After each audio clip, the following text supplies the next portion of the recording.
take care of any trauma that they've had so they don't perpetuate it onto the next generation. Like that's a big thing. Traumas like can be inherited up to 3 generations out. So stop that cycle and do the work you need to do to get past it so you don't keep perpetuating this stuff. Like look at our world right now. It's pretty bad. Like we need to have more people that are willing to buckle down and do that work and face those demons that you have and overcome them. And also like you owe it to yourself to have a nice life that's free of those like limitations that those things cause you. So like take the time, value yourself, and be kind to other people.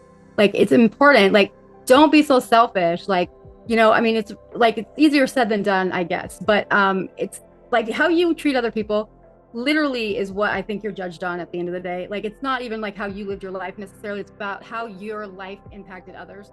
So welcome back to another exciting episode of our channel.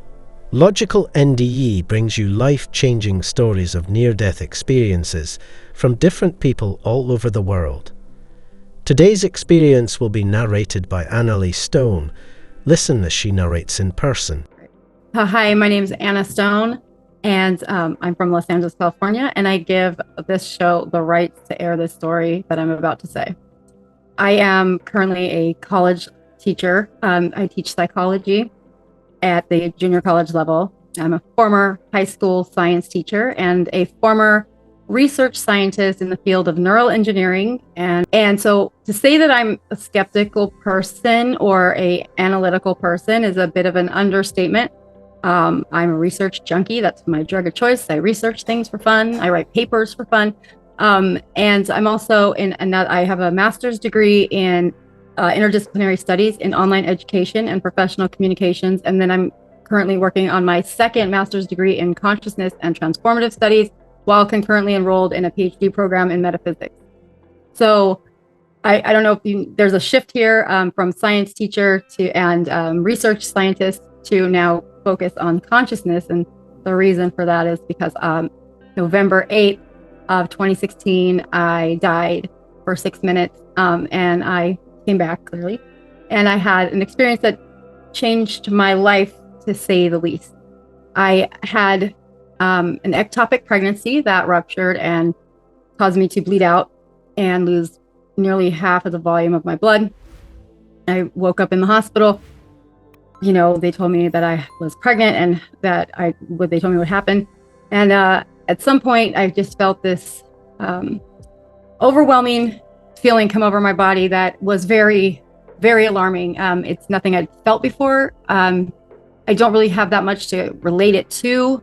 Other than just being highly overwhelmed by the sensations that were occurring within me. It was, I later understood when I was teaching one of my high school classes in biology, when I was teaching cellular respiration, I had a moment in the classroom where it dawned on me that, oh my gosh, I know exactly what that feeling was now. It was all of my cells releasing all the ADP and ATP reserves to try to keep me alive at that last moment. And it was very uncomfortable because we don't normally feel our cells working, right?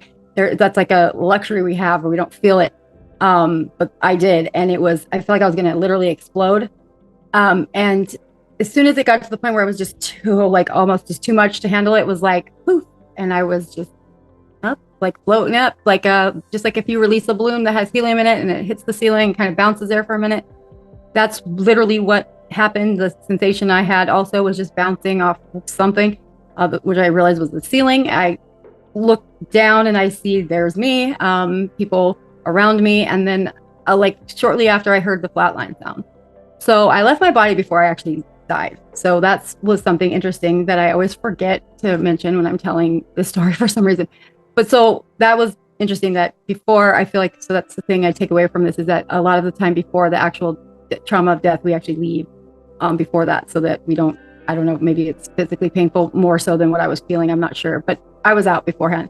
And I see them working on me, crash cart, whatever, all that stuff. And I look down and I'm like, shit, that sucks. That was like very blasé, very detached from this, like no real emotion behind that statement. It was just a recognition like that. Oh, well, that sucks. Like I'm only 38 and that was what just happened. So at some point I looked to the left. Like, so I was looking down to my right and I'm seeing all of this. And like, then I look to the left and I'm somewhere else. I'm not in the hospital room anymore, but I look back and now I'm in the hospital. So it was like literally, depending on which way I looked, I was in a different place. And I look to the left and there's, I guess, a room. I don't really see walls or a floor or a ceiling, but I know I'm in a room somehow. And it's very white-ish, like yellowish, whitish light, not like blinding or anything. I don't see anybody else. I didn't go through a tunnel. I don't see dead relatives, none of that. I was by myself, but I was not alone. And I don't know how to really explain that other than that I recognized that I wasn't in a body anymore. So suddenly it became aware to me that like, I'm really big, like huge, like my existence is very large, all over the place. And I can feel at the boundaries, quote unquote, of my being, I can feel other beings energy. Like it's like the aura or that magnetic field that we have around us. It was like I could feel other people's or other entities around me, but I couldn't see them. Like I wasn't conscious of anybody's like presence other than that feeling I had. And so I look back I was like, that was a lot. Like I wasn't too tripped out by it, but it was definitely like, it was familiar, but at the same time it was not. So it was strange. It's really hard to explain. So I look back down and I see them call death, like call my time of death. And I'm like, my kids, right? So I immediately think of my oldest, who was at the time in college up north in Fresno, about 210 miles away.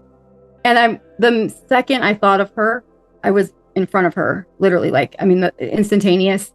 And I'm in her college classroom and she's taking an exam and I can see her sitting there stressing out about her test. And I'm like, okay, she's fine. What about Lucy, my little 2-year-old? And I am instantly in front of her also. And she's in the hospital waiting room and, she's playing some Legos. I'm like, okay, she's fine. And then that's when I go back to the room, and I see myself, like it's me standing in front of me in a physical form. So like, I'm not physical. I don't really realize this till I return, but like, I don't realize that literally I have no eyes to see with, I have no mouth to talk with, I have no ears to hear with, yet I can still do all of those things. That wasn't until later when I came back, but that I recognized that fact. But like at the moment, there's a woman standing in front of me that looks just like me, but a little different. Like, there's like some differences with how she looks, but I'm very aware that it's me, but like a different version of me. I don't know how to put that. So like, I now know what it is, but at the time I just was like, okay, I'm talking to myself, which I do all the time anyway. So that's fine, right? Like I wasn't too tripped out on that at all. And she looks at me and she just says something, and it's one word, and it's telepathically transmitted, and it's the word nope, N-O-P-E. And I also, let me say that I recognize my personality was still intact for the most part. When I looked down and said, shit, that sucks, that's something Anna would say. Like, that's something I would say. And so it dawned on me that, oh, I still am me, right? Like, I don't know what I expected, but I was a little bit kind of, like, I kind of got excited, like happy about that. I was happy, like, oh, I'm still me. So I still have my memories. I'm still me. And then, so that note that she said to me was a message that was basically like akin to a zip file. Like, that word got implanted into my consciousness. And since I've returned, it's been opened and like more stuff has come. That's the best way I can put it. So it was like one phrase, one word that was encoded with a lot of other things that would be available to me later. Right. So, I knew immediately what that meant. I knew somehow that it meant I'm going back. I knew that I was there not to stay. And so I look at my body and I'm like, oh God, how am I going to fit back in that? Because I'm very large, like my expanse of our consciousness is huge. So I was concerned how I'm going to get back in the body. And I got funneled, I guess is the best way to put it, through my navel back inside, like, so my belly button. And that's when I saw a tunnel-ish, like, what I guess people would consider a tunnel, is that like being focused back into the body. And it hurt, like it actually physically hurt, like it was painful to return. And I guess it's because we're so big and we're getting shoved into this tiny person, right? And that pain, though, is what let me come back to life, I guess, like, because it hurt so bad that it shocked my system back awake. So I flung up on the bed and or on the table, right, and like gasped for air because clearly I hadn't been breathing.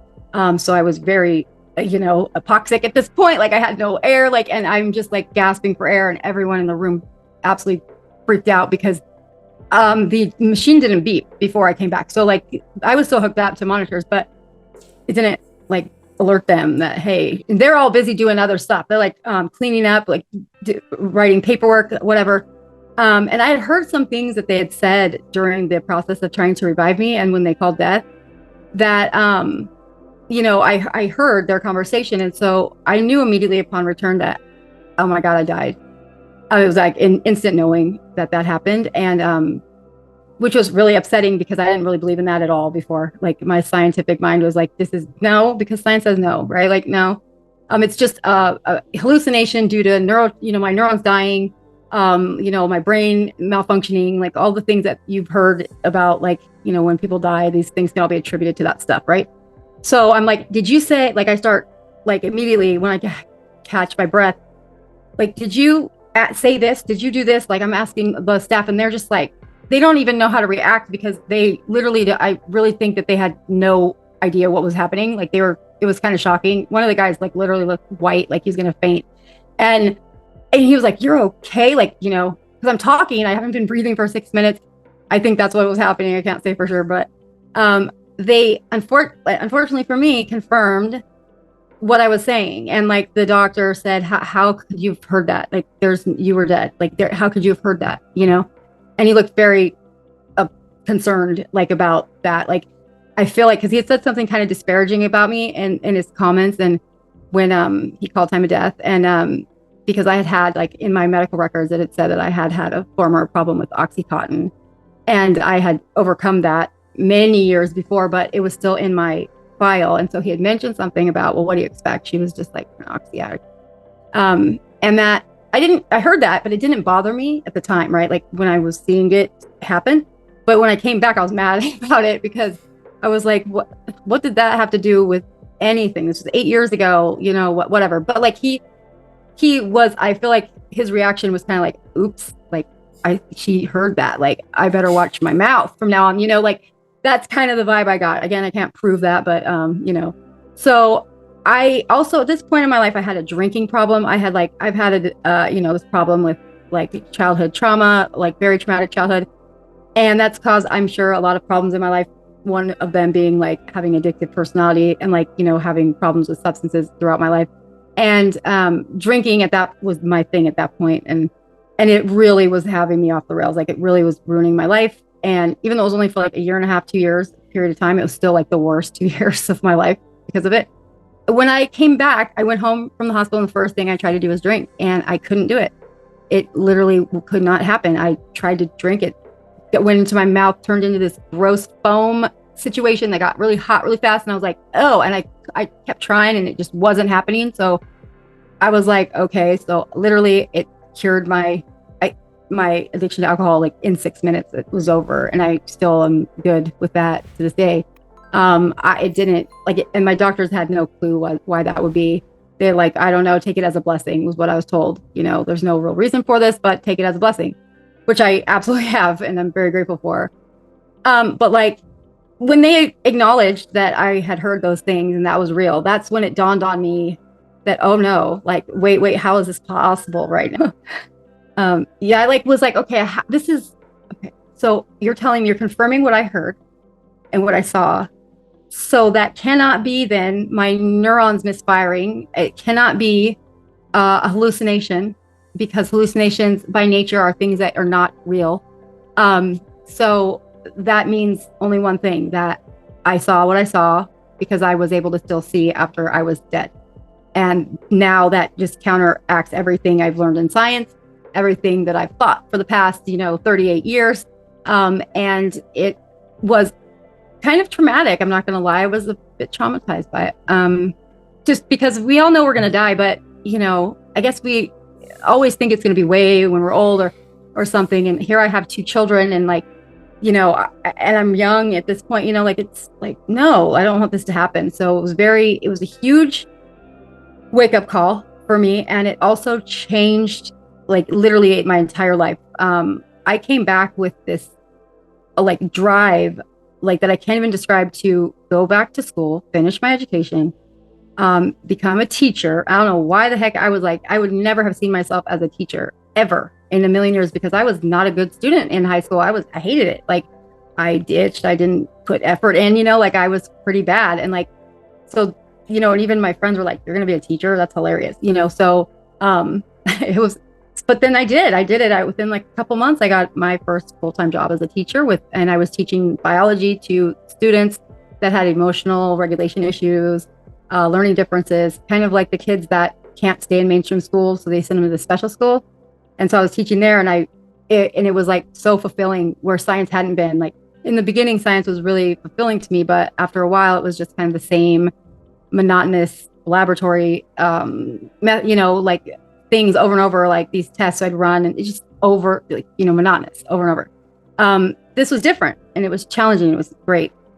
I had this like desire to be of service to people all of a sudden, whereas before I was pretty selfish and like unable to really care so much about other people. And also to start to heal the stuff that from my childhood that had been plaguing me my whole life and causing me severe issues like anxiety disorder and,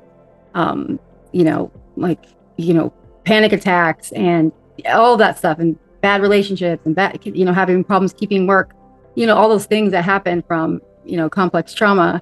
So since then, that's what I've been doing. I changed my life to the point where I literally am now completely focused on helping other people with their unresolved traumas. I also had to come to the acceptance of the fact that I have some psychic stuff going on, and I don't know how to really put that in, like, explain it properly, other than my whole life I'd seen weird stuff or like had experiences, and I always managed to like excuse them away by saying it was my imagination or I perceived it wrong or something.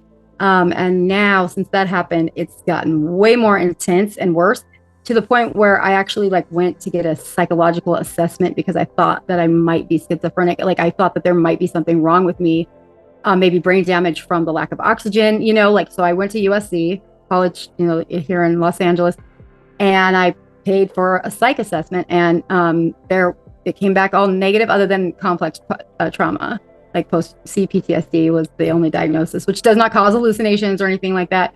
So I went through I did my due diligence on this. Like, I made sure, like, I am covering my bases here. Like, if I'm hearing and seeing things, like, I need to make sure that they're not just in my head, because this is like a different person. Like, it's hard for me to even accept this stuff to this day.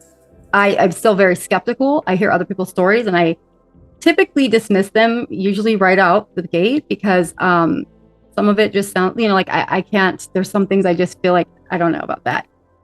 So I know I probably shouldn't be that bad, especially given my experiences, but it's hard for me not to. I don't like to jump to things being supernatural. I don't like to jump to things being paranormal or above average, like above the norm, like that, extrasensory stuff. Like, it's hard for me. Yet at the same time, I experience it almost daily now, and it's hard to say that it's not real anymore, because now I work with clients, and I have clients that come. I've read tarot cards since I was 12, and so I'm 44 now, so many years. And I have clients that meet with me, and I tell them stuff, I don't know where it comes from, and they're like, it's there, it's accurate, and I don't know where it's coming from. I will be very honest, I have no clue. I just hear it in my head, like in my mind's ears, what I call it. Like, I just hear something pop in, and it's that. And then they're like, how did you know that? So now that I'm studying consciousness, right? Now that I'm into this field, now all of this stuff is becoming known to me because of quantum physics and quantum mechanics. It's like, now we're studying this, and I'm like, oh my gosh, it accounts for all of it. Like, all of these things now have some scientific backing to them, which makes it so much easier for me to accept, because before it was just so hard. But at the same time, as a scientist, I also know that we're very arrogant in science. We always say that if we can't see it, we can't measure it, we can't touch it, taste it, whatever, that it doesn't exist. And that's just false, because if you look through history, the person, Robert Hooke, who said there's cells, right? He comes up in 1600s, before microscopes are like, before we have like real stuff, and he draws these things before, hand. How did he know that? Like, and he said it, and this is on and on and on. Like, that Leeuwenhoek also with the like bacteria. These scientists over time, it's a total pattern that happens where someone says there's this thing, and everyone's like, well, no, there isn't. That's fake because we can't see it. And like people have like lost, had been like killed for this kind of stuff back in the day. So like, and then later they find out, oh, no, we just didn't have the technology or the capability to see it back then. So it was real. But like, how did those people know that before that? Like, that's always kind of tripped me out. And like, so I know better. I'm like, okay, those people knew that. And then they were told they were wrong. And then guess what? Later, and posthumously, they found out it was real. And now these people, get their name attributed to it, right? So we can't say, like, that's not scientific, by the way, to even say that, it's not real because we can't measure it. We just don't have the technology yet. Like, and that attitude is very anti-science, actually, because it's like we're going against our own scientific like we can only measure what we have the capability of measuring. So until we get there, we can't say one way or another. So it's arrogant that we always say it doesn't exist instead of just saying we don't know. It would be so much better if we just said we don't know. Because a lot of people get stigmatized by that whole, no, it's not real. And then they have experiences that counteract that, and now they're told that they're wrong. So I feel like that causes some problems. But this consciousness studies program has opened the door to me, like, for so much, and allowed me to process my experience even more. And so now I know that the woman I saw was me, definitely, but like the whole of me, of all my life experiences. And that's why she looked a little different, because all of those experiences, they come on your face. Like, you kind of wear your experiences on your face. And that's why, because she had all of my lives together in that one. And that's why there was these differences, these minute, subtle differences. And I also am aware now that what I did is that I had pre-planned that. That was, I knew I was going to be in a bad spot at that time in my life. And it was like a cosmic reset for me, like a reset button that was like, okay, get it together, girl. And so I did. And I believe that I retrieved parts of my fragmented self from child trauma. Like when I had to go dissociate from abuse and things back when I was little, I went and picked up those pieces. And so I could integrate back into a whole person here so that I could help other people.